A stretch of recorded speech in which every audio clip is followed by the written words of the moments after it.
اعوذ باللہ من الشیطان اللعین الرجیم بسم اللہ الرحمن الرحیم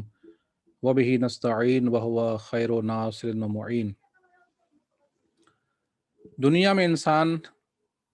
جب کبھی کوئی ایسا کام انجام دیتا ہے کہ جو صحیح نہیں ہوتا اور وہ نقصان دہ ہوتا ہے اس کے لیے، تو انسان پشیمان ہوتا ہے۔ پشیمانی ایک ایسی کیفیت ہے کہ جو انسان کی زندگی میں متعدد مرتبہ آتی ہے۔ انسان بعض کاموں کے سلسلے میں پشیمان ہوتا ہے اور وہ سوچتا ہے کہ ایسا کام مجھے نہیں کرنا چاہیے تھا، کیونکہ انسان دیکھتا ہے کہ اس کام کی وجہ سے اس کو نقصان ہوا، اس کو مالی نقصان ہوا، یا اس کی عزت و آبرو چلی گئی، یا کوئی اور نقصان اس کو ہوا، کہ انسان کو پھر پچھتاوا ہوتا ہے اور پھر پشیمان ہوتا ہے۔ تو یہ انسان کی زندگی میں مختلف مراحل میں پشیمانی کی کیفیت پیدا ہوتی ہے۔ لیکن دنیا میں جب تک انسان ہے تو اس پشیمانی کا ازالہ کر سکتا ہے۔ اگر کوئی غلطی کی ہے کسی کام میں بھی، اس کا ازالہ ممکن ہے۔ اگر انسان نے مثال کے طور پر پڑھائی میں کوتاہی کی اور وہ فیل ہو گیا، تو پھر اگر پشیمان ہوتا ہے تو پھر اس کا ازالہ ہو سکتا ہے، دوبارہ وہ امتحان دے، دوبارہ محنت کرے، وہ دوبارہ کامیاب ہو سکتا ہے۔ اسی طرح سے زندگی کے کسی مرحلے میں بھی اگر انسان کاروبار میں کوئی غلطی کرتا ہے اور اس میں اس کو نقصان ہوتا ہے، پشیمان ہوتا ہے، تو اس کا ازالہ ممکن ہے۔ تو دنیا میں اگر کوئی انسان کسی بھی کام کی وجہ سے پشیمان ہو تو اس کا ازالہ ممکن ہے، لیکن مرنے کے بعد انسان اگر پشیمان ہو کسی عمل کی وجہ سے تو اس کا ازالہ ممکن نہیں ہے۔ اور قرآن مجید میں آخرت کو یوم الحسرہ کے نام سے بھی یاد کیا گیا ہے، یعنی وہ دن جس دن لوگ پشیمان ہوں گے، حسرت کا دن ہے، پشیمانی کا دن ہے، اور ایسی پشیمانی ہے کہ اس کا ازالہ ممکن نہیں ہے۔ جو غلطی ہو گئی اس کا ازالہ نہیں کر سکتے آپ۔ دنیا میں ازالہ ممکن ہے، لیکن آخرت میں پشیمانی کا کوئی ازالہ نہیں ہے، ممکن ہی نہیں ہے۔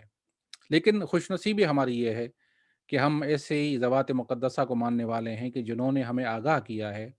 کہ قیامت کے دن لوگوں کو پشیمانی ہوگی، اور کن امور کی وجہ سے، کن کاموں کی وجہ سے انسان کو پشیمانی ہوگی، ان کو بیان کیا ہے۔ جیسے قرآن مجید میں ارشاد ہوا وَيَوْمَ يَعَضُّ الظَّالِمُ عَلَى يَدَيْهِ وَيَقُولُ الْكَافِرُ وَيَقُولُ يَا لَيْتَنِي اتَّخَذْتُ مَعَ الرَّسُولِ سَبِيلًا، کہ قیامت کے دن جو ظالم لوگ ہوں گے، جنہوں نے اپنے نفس پر ظلم کیا ہوگا یا کسی اور پر ظلم کیا ہوگا، تو وہ اپنے ہاتھ کو افسوس اور پشیمانی کی وجہ سے کاٹیں گے اور کہیں گے کہ کاش ہم دنیا میں رسول خدا کے ساتھ ہمراہ ہوتے، رسول کے ساتھ ہمراہ ہوتے، ان کی تعلیمات کے ساتھ ہمراہ ہوتے، جو انہوں نے بیان کیا تھا اس کے ساتھ ہمراہ ہوتے۔ تو یہ حسرت اور افسوس ان کو قیامت میں اٹھانا پڑے گا، لیکن اس افسوس کا اور اس حسرت کا کوئی فائدہ نہیں ہوگا ان کے لیے۔ لیکن ہمارے لیے خوش نصیبی یہ ہے کہ اسی دنیا کے اندر ہمیں آگاہ کیا گیا ہے کہ کن امور کی وجہ سے انسان پشیمان ہوگا، تاکہ وہ کام انسان انجام ہی نہ دے، پہلے سے انسان کو پتا ہو کہ یہ کام پشیمانی کا سبب ہوں گے اور پھر ازالہ ممکن نہیں ہے۔ تو ایسے کاموں سے پرہیز کرنا چاہیے۔ چند چیزیں عرض کروں گا کہ رسول خدا صلی اللہ علیہ وسلم سے ایک حدیث منقول ہے کہ آپ نے ارشاد فرمایا کہ ان اشد الناس ندامۃ یوم القیامت رجل باع آخرتہ بدنیا غیرہ۔ عجیب حدیث ہے۔ فرمایا کہ قیامت کے دن بہت سے لوگ پشیمان ہوں گے، لیکن سب سے زیادہ سخت پشیمان وہ آدمی ہوگا کہ جس نے اپنی آخرت کو بیچ دیا کسی اور کی دنیا کی خاطر۔ کسی اور کی دنیا کی خاطر انسان اپنی آخرت کو بیچ دے، ایسا انسان قیامت کے دن سخت پشیمان ہوگا اور افسوس کرے گا کہ میں نے کیوں کیا یہ، میں نے اپنی آخرت خراب کی اور دوسرے آدمی کی دنیا کو میں نے آباد کیا، اپنی آخرت کو میں نے بیچ دیا کسی اور کی خاطر، کسی اور کی دنیا کی خاطر میں نے اپنی آخرت کو بیچ دیا، اور انسان کو افسوس ہوگا۔ اور یہ ہماری زندگی کے اندر ہوتا ہے۔ ہم کبھی اولاد کی خاطر، ان کی دنیا کی خاطر، ان کی دنیاوی لذتوں کی خاطر ہم اپنی آخرت بیچ دیتے ہیں۔ ماں باپ ہیں بعض کہ جو اپنے اولاد کے عیش و عشرت کے لیے، ان کی ضرورتیں پوری کرنے کے لیے، ان کی دنیا آباد کرنے کے لیے اپنی آخرت بیچ دیتے ہیں، یعنی حرام کھاتے ہیں، خدا کی نافرمانی کرتے ہیں، حلال حرام سب جمع کرتے ہیں ان کے لیے، یعنی گویا یہ اپنی آخرت بیچ رہے ہیں بچوں کی دنیا کی خاطر۔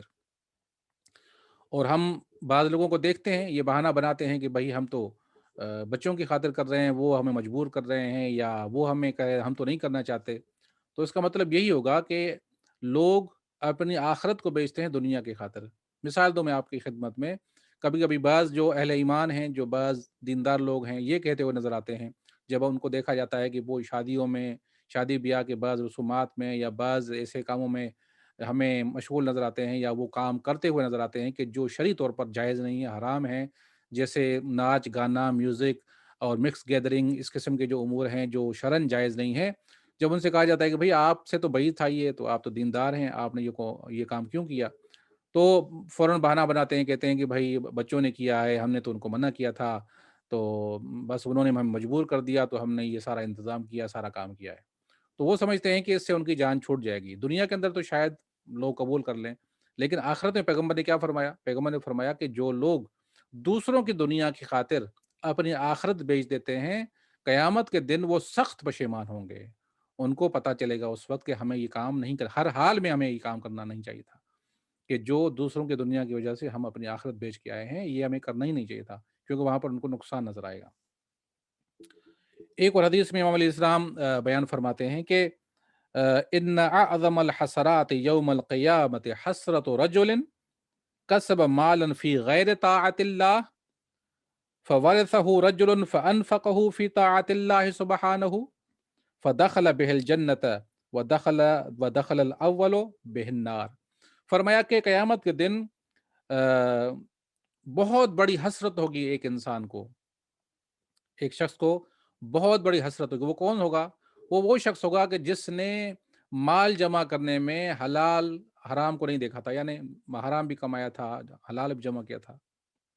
یعنی خدا کی نافرمانی کرتے ہوئے اس نے حرام مال کو جمع کیا تھا، اور پھر مر گیا،